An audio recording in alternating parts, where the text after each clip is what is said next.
mic. What is their own mic? These two. This one. Yeah. Okay, I'll just put the two. We're going now.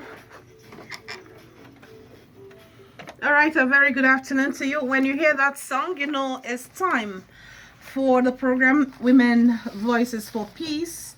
Of course, you know that the program has to do with issues relating to women and generally issues in the society as well, but mainly things concerning women. But today we have another topic we're talking about. By the way, Women Voices for Peace is a program sponsored by ONEP, West Africa Network for Peace Building. They are the sponsors of this program. And today we're looking at youths. Yeah, 12th August is International Youth Day.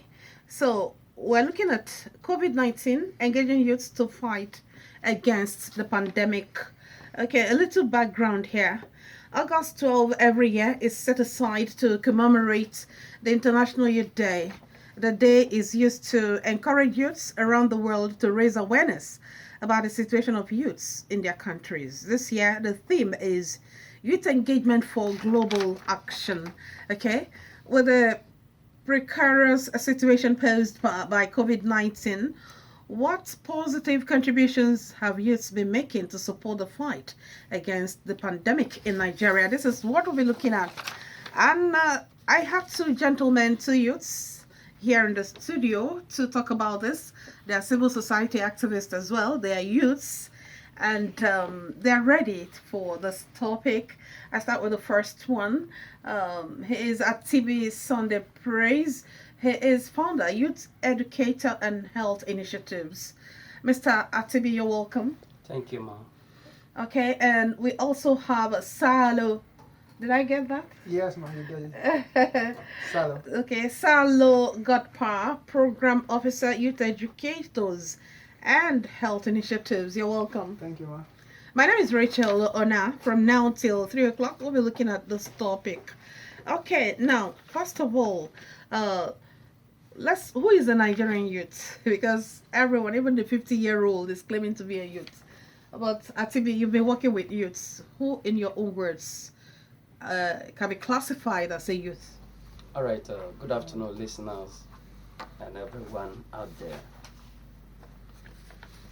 In the concept of who a youth is anyone between the period of childhood and adulthood, or old age as it may be. Youth ranges between adolescent to the age 60. Really? Yes. Mm. The At 60, the person is already a grandparent. At 60, an individual is still a youth Wow. because he's still active in service. He's still active in carrying out things in the society. Hmm. He is not limited because, as it may, what an individual of 60 years can do, there are certain people who may not be able to do it. But at that age, there are people who are still very active mentally and otherwise to do what the society demands of them. So the youth is the active age of every individual. Okay, now to God's power, let's hear your own side of the story. Who do you think can be classified as a youth? Okay, standing on what he said, we work with youth, and a youth is someone from 17, which is, let me say 14, adult to 60. And everyone within this age can perform a task. If you are not sick, you're mentally sound, you can perform any task given to you. So, at 61, in some places, you are retired from active duty. At 60? 60. But now they are extending to 61 in most places. 61, 62, you are retired from active duty. So anybody within this age range is still a youth.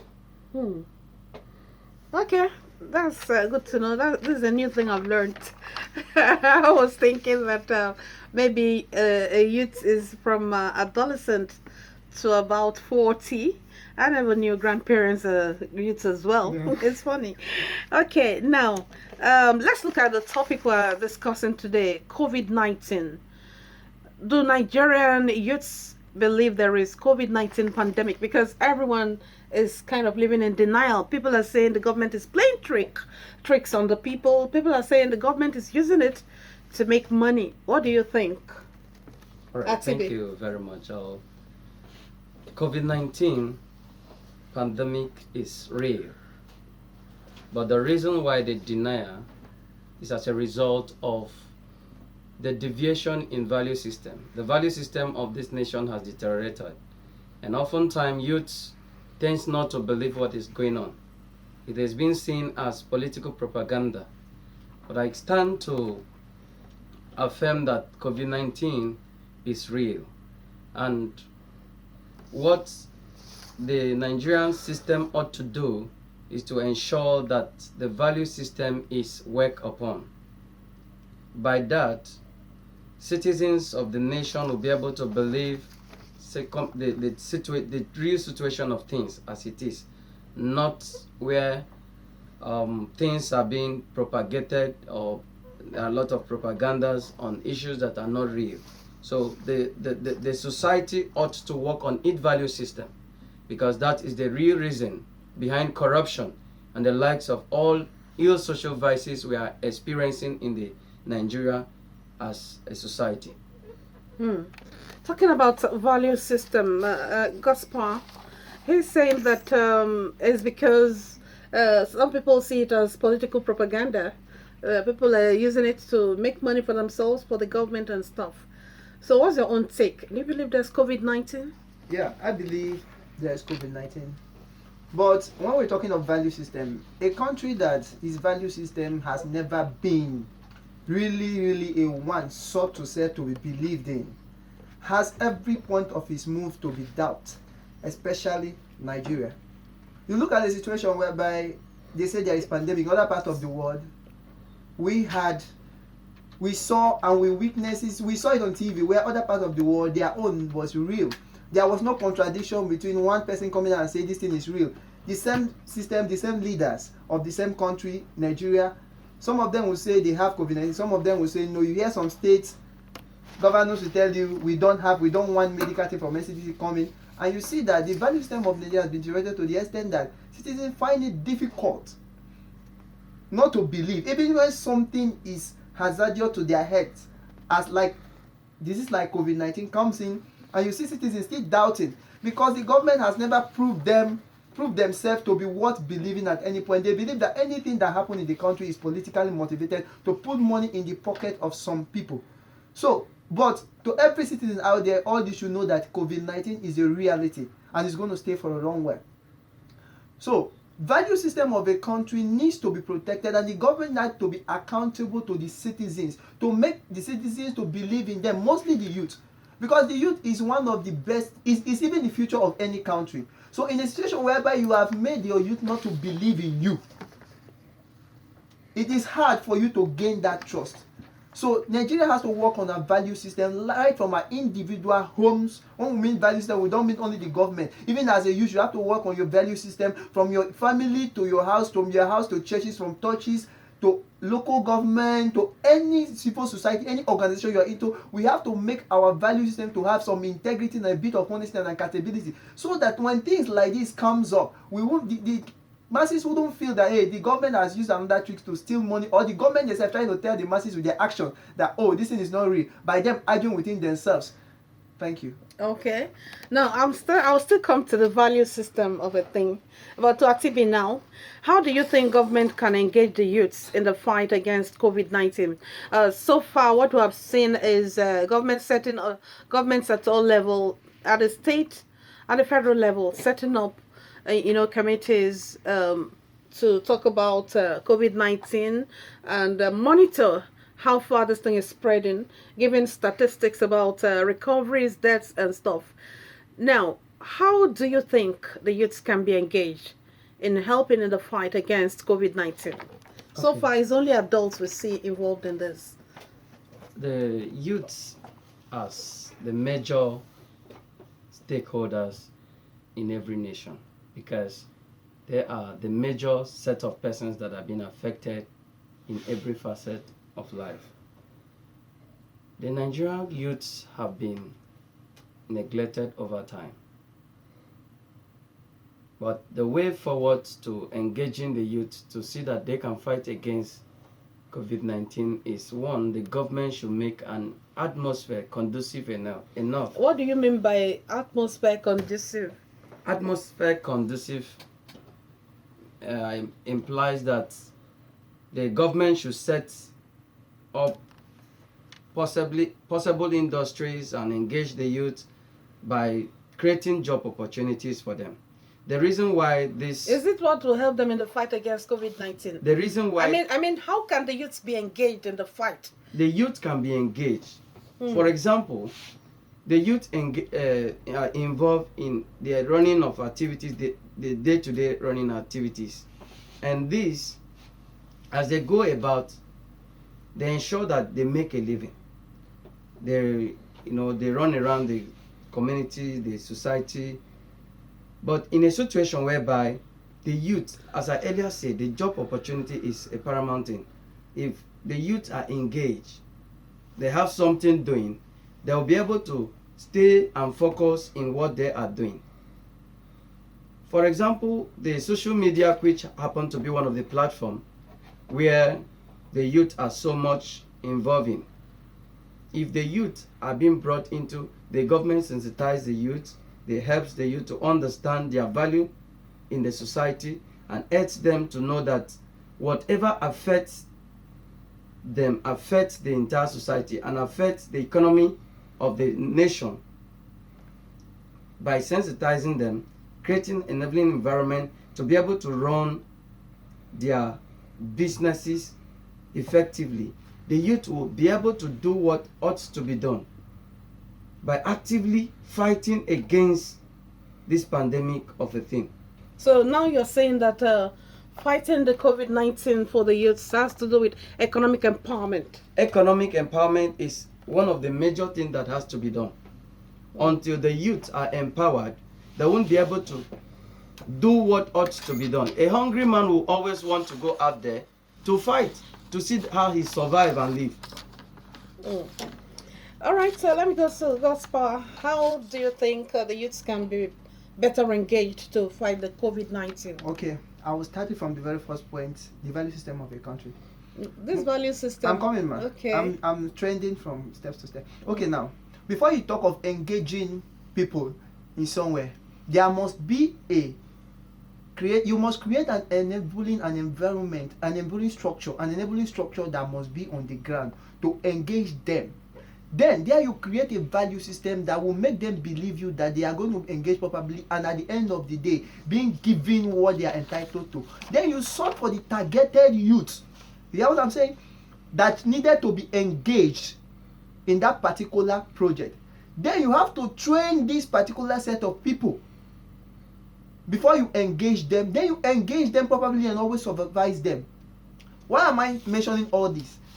The way Nigeria would have been able to engage the youth in fighting COVID-19 is not so. Why? Because there was no enabling structure. Example, if COVID-19 ravaged Nigeria the way it ravaged some part of the world, whom their medical personnel have been trained very well.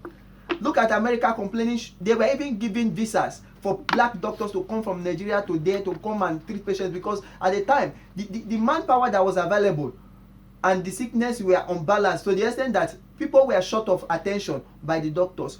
Now, these are places that the youth coming. NCDC, they don't have much staffs to cater. Like the statistics we took once made us understand that there is one doctor to about 5,000 Nigeria. And if COVID-19 ravaged Nigeria, how did you come by that statistics? That was statistics taken by the National Board of Medical Personnel. They said a doctor, the medical personnel in Nigeria is shortened. There are not much doctors in Nigeria. And you look at the situation whereby this is a country where youth are graduating every day.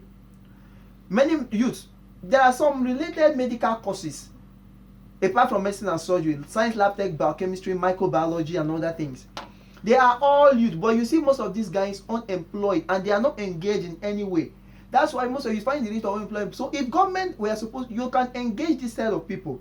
One, we're having problem with how to isolate people, how to make sure that people come out for for testing, how to make sure that they have a conducive environment for people to come and test. And now you have youths out there who are seeking for what to do, and you're supposed to engage them. But since the NCDC doesn't have an enabling environment, they were not able to engage. But you need to engage your youth first, creating an enabling environment by giving them what to do. Then you have to target those youths. Like example, those that have related medical cases. If Nigerian COVID-19 cases was actually like that of other ones, then you start calling them, you train them, you retrain them, and make sure they are well satisfied. Then you start using them to make sure you engage them to curb the spread of the pandemic. Another thing is a situation whereby you tell a youth the COVID-19 is real and he's telling you it's not real.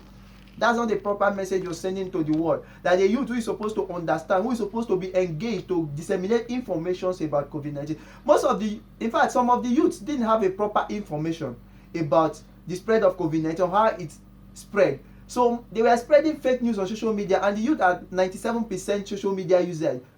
That's why you find out that some of the fake news we're hearing from COVID-19 was emanating from the social media. But if you engage the youth, for example, engage them in community door-to-door sensitization of people, the youth can be engaged in such a way. They can be engaged in disseminating information. They can be engaged in the isolation centers. They can be engaged like what the Governor Wike did. He engaged so many youths like COVID-19 task force. But what surprised me is that when the federal government set up COVID-19 task force, they choose from Ministry of Health and other ministry, but they neglect the Ministry of Youth and Empowerment. And that is an obscure to me, because when you're thinking of such diseases that affect elders mostly, and you know the youth, they are vulnerable, they can be affected by the disease, but also they have much strength to stand for it. But when they choose the COVID-19 task force, they neglect the Ministry of Youth. Why? Because it seems like the youth are not accountable for anything. The youth are not valuable in this country. So that's yeah, I'm just telling you, because you're going too far. Sorry ma, let me come back. So you can engage the youth by spreading the information. You can engage the youth in the isolation centers. You can still engage them by making them create the social media campaigns. You can engage them by making sure they adhere to the rules and regulations of COVID-19 about all this social gathering, travel restriction. The youth have so many parts to play. If we wanted to engage them, we should have engaged them properly. And there are willing youths who wanted to be engaged, even in the case of palliatives. You know that there was a problem in Rivers State about palliatives because it didn't get to the people that are supposed to be targeted. But there are a wide range of people there, youth there, who are seeking for an opportunity just to serve the country without even being compensated well. There are a wide range of youth like that, but they were neglected. And it becomes a man-no-man thing. But if you engage this youth, just get the volunteer ones. If you think that the one you can pay, volunteer ones will do this job for you, and there will be no problems in the society. Everything will go well. Thank you. All right, I think he's raised a couple of issues. Issue of social media. It's been 97% on the social media, and he's suggesting that that could be exploited in the fight against COVID-19. Exactly. He probably talked about the issue of palliatives, that youths were not carried along in the sharing of palliatives. What are your thoughts about all these now? His points are really great, and I want to affirm to the